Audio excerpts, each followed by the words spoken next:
What's up, everyone?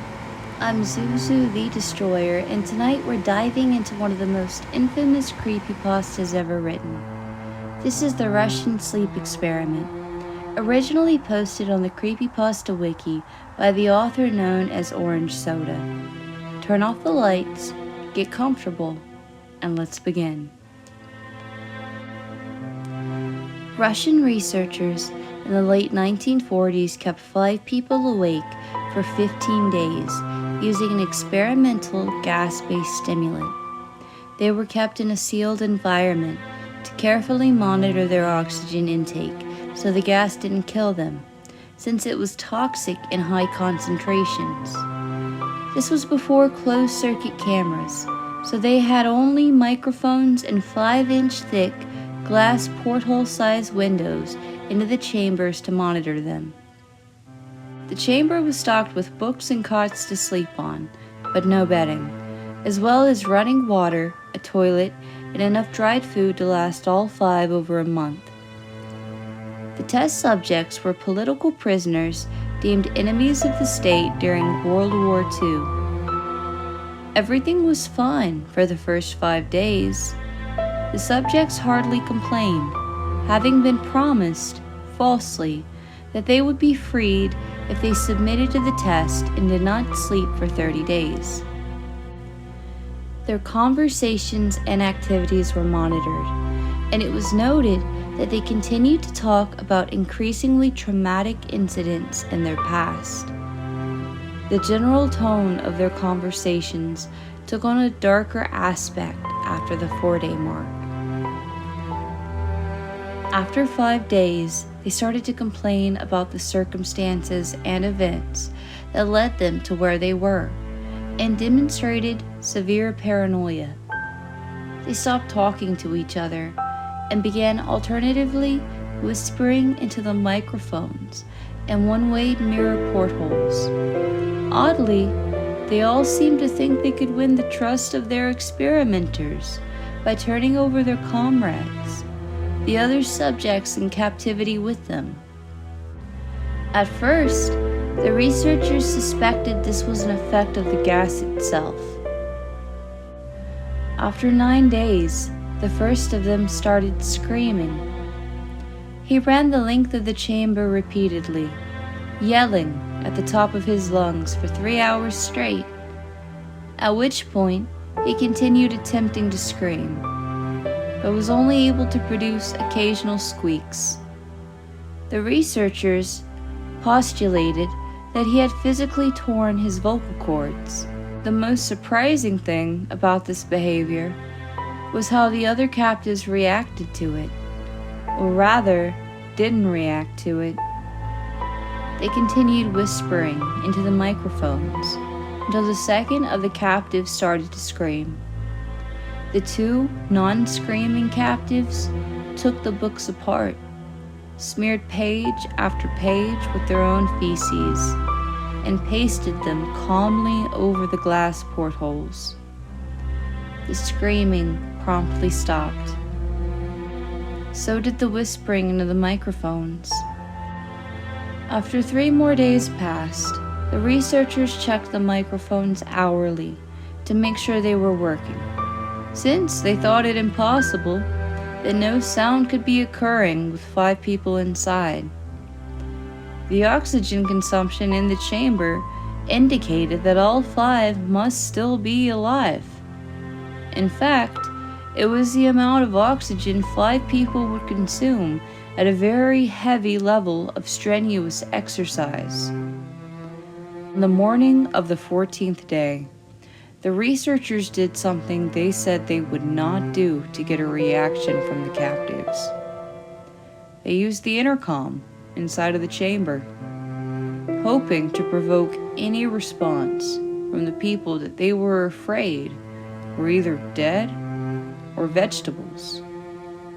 They announced, "We are opening the chamber to test the microphones. Step away from the door and lie flat on the floor, you will be shot. Compliance will earn one of you your immediate freedom." To their surprise, they heard a calm voice respond in a singular phrase. "We no longer want to be freed." Debate broke out among the researchers and the military forces funding the research. Unable to provoke any more response using the intercom, it was finally decided to open the chamber at midnight on the 15th day. The chamber was flushed of the stimulant gas and filled with fresh air. And immediately, voices from the microphone began to object. 3 different voices began begging, as if pleading for the life of loved ones, to turn the gas back on. The chamber was opened, and soldiers were sent in to retrieve the test subjects. They began to scream louder than ever, and so did the soldiers when they saw what was inside. 4 of the 5 subjects were still alive, although no one could rightly call the state that any of them were in life. The food rations past day 5 had not have been so much as touched. There were chunks of meat from the dead test subject's thighs and chest stuffed into the drain in the center of the chamber, blocking it and allowing 4 inches of water to accumulate on the floor. Precisely how much of the water on the floor was actually blood was never determined. All 4 surviving test subjects also had large portions of muscle and skin torn away from their bodies. The destruction of flesh and exposed bone on their fingertips indicated that the wounds were inflicted by hand, not with teeth, as the researchers initially thought. Closer examination of the position and angles of the wounds indicated that most, if not all of them, were self-inflicted. The abdominal organs below the rib cage of all 4 test subjects had been removed, while the heart, lungs, and diaphragm remained in place. The skin and most of the muscles attached to the ribs had been ripped off, exposing the lungs through the rib cage.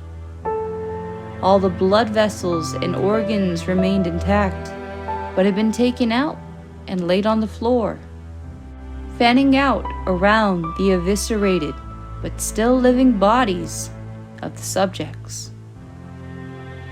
The digestive tract of all 4 could be seen to be working, digesting food.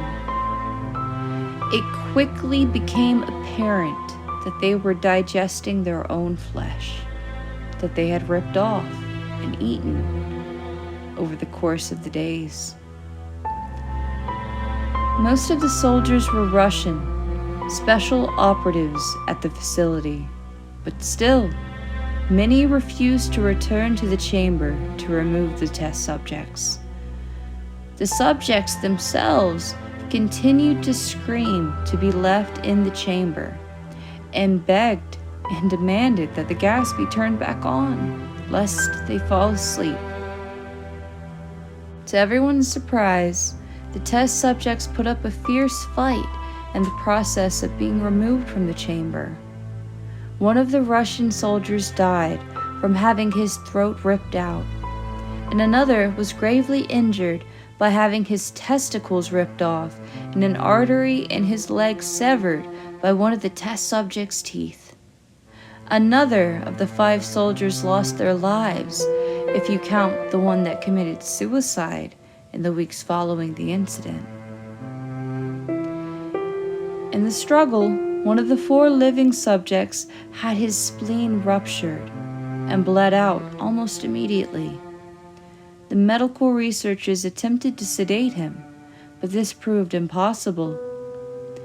He was injected with more than 10 times the human dose of morphine derivative and still fought like a cornered animal, breaking the ribs and arm of one doctor. His heart was seen to beat for a full 2 minutes after he had bled out, to the point that there was more air in his vascular system than blood. Even after it stopped, he continued to scream and flail for another 3 minutes, struggling to attack anyone in reach and just repeating the word more, over and over, weaker and weaker, until he fell silent. The surviving 3 test subjects were heavily restrained and moved to a medical facility, the 2 with intact vocal cords continuously begging for the gas, demanding to be kept awake. The most injured of the 3 was taken to the only surgical operating room that the facility had. In the process of preparing the subject to have his organs placed back within his body, it was found that he was effectively immune to the sedative that they had given him to prepare him for surgery. He fought furiously against his restraints when the anesthetic gas was brought out to put him under. He managed to tear most of the way through a 4-inch wide leather strap on one wrist, even through the weight of a 200-pound soldier holding that wrist. It took only a little more anesthetic than a little to put him under, and in that instant his eyelids fluttered and closed, his heart stopped. In the autopsy of the test subject that died on the operating table, it was found his blood had tripled the normal level of oxygen. The muscles that were still attached to his skeleton were badly torn, and he had broken 9 bones in his struggle not to be subdued. Most of them were from the force his own muscles had exerted on them. The second survivor had been the first of the group of 5 to start screaming. His vocal cords destroyed. He was unable to beg or object to surgery, and he only reacted by shaking his head violently in disapproval when the anesthetic gas was brought near him. He shook his head yes when someone suggested, reluctantly, that they should try the surgery without anesthetic, and did not react for the entire 6-hour procedure of replacing his abdominal organs and attempting to cover them with what remained of his skin. The surgeon presiding stated repeatedly that it should not be medically possible for the patient to still be alive. One terrified nurse assisting the surgery stated that she had seen the patient's mouth curl into a smile several times whenever his eyes met hers. When the surgery ended, the subject looked at the surgeon and began to wheeze loudly, attempting to talk while struggling. Assuming this must be something of a drastic importance, the surgeon had a pen and pad fetched so the patient could write his message. It was simple. Keep cutting. The other 2 test subjects were given the same surgery, both without anesthetic as well, although they had to be injected with a paralytic for the duration of the operation. The surgeon found it impossible to perform the operation while the patients laughed continuously. Once paralyzed, the subjects could only follow the attending researchers with their eyes. The paralytic cleared their system in an abnormally short period of time, and they were soon trying to escape their bonds. The moment they could speak, they were again asking for the stimulant gas. The researchers tried asking why they had injured themselves, why they had ripped out their own guts, and why they wanted to be given the gas again. Only one response was given: I must remain awake. All 3 subjects' restraints were reinforced, and they were placed back into the chamber, awaiting determination as to what should be done with them. The researchers, facing the wrath of their military benefactors for having failed the stated goals of their project, considered euthanizing the surviving subjects.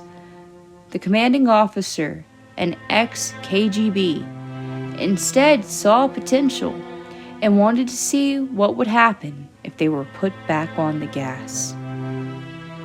The researchers strongly objected, but were overruled.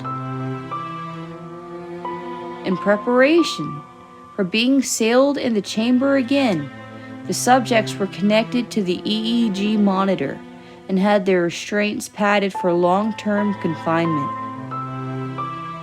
To everyone's surprise, all three stopped struggling the moment it was let slip that they would be back on the gas. It was obvious that, at this point, all three were putting up a great struggle to stay awake. One of the subjects that could speak was humming loudly and continuously. The mute subject was straining his legs against the leather bonds with all of his might. First left, then right, then left again for something to focus on. The first subject was holding his head off his pillow and blinking rapidly. Having been the first to be wired to the EEG machine, most of the researchers were monitoring his brain waves in surprise. They were normal most of the time, but sometimes flatlined inexplicably. It looked as if he repeatedly suffered brain death before returning to normal. As they focused on paper scrolling out of the brainwave monitor, only one nurse saw the man's eyes slip shut for the same moment his head hit the pillow. His brainwaves immediately changed to that of a dead sleep, then flatlined for the last time as his heart simultaneously stopped.